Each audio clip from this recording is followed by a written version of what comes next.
بسم اللہ الرحمن الرحیم۔ شروع اللہ کے نام سے جو سب پر مہربان ہے، بہت مہربان ہے۔ والشمس وضحاها والقمر اذا تلاها والنهار اذا جلاها والليل اذا يغشاها والسماء وما بناها۔ قسم ہے سورج کی اور اس کی پھیلی ہوئی دھوپ کی، اور چاند کی جب وہ سورج کے پیچھے پیچھے آئے، اور دن کی جب وہ سورج کا جلوہ دکھا دے، اور رات کی جب وہ اس پر چھا کر اسے چھپا لے۔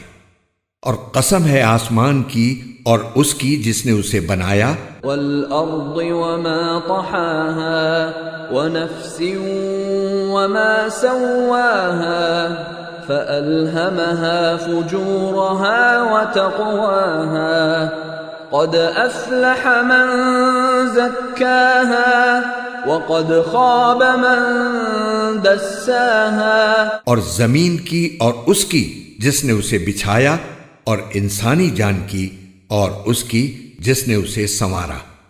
پھر اس کے دل میں وہ بات بھی ڈال دی جو اس کے لیے بدکاری کی ہے، اور وہ بھی جو اس کے لیے پرہیزگاری کی ہے۔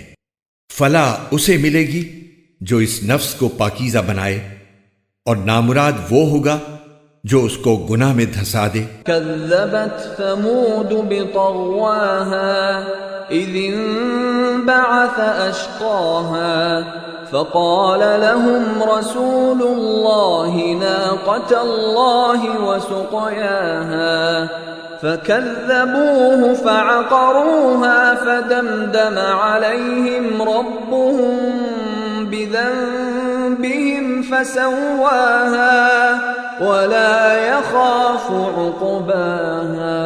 قوم سمود نے اپنی سرکشی سے پیغمبر کو جھٹلایا جب ان کا سب سے سنگدل شخص اٹھ کھڑا ہوا، تو اللہ کے پیغمبر نے ان سے کہا کہ خبردار، اللہ کی اونٹنی کا اور اس کے پانی پینے کا پورا خیال رکھنا۔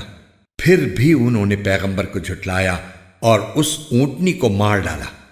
نتیجہ یہ کہ ان کے پروردگار نے ان کے گناہ کی وجہ سے ان کی اینٹ سے اینٹ بجا کر سب کو برابر کر دیا، اور اللہ کو اس کے کسی برے انجام کا کوئی خوف نہیں ہے۔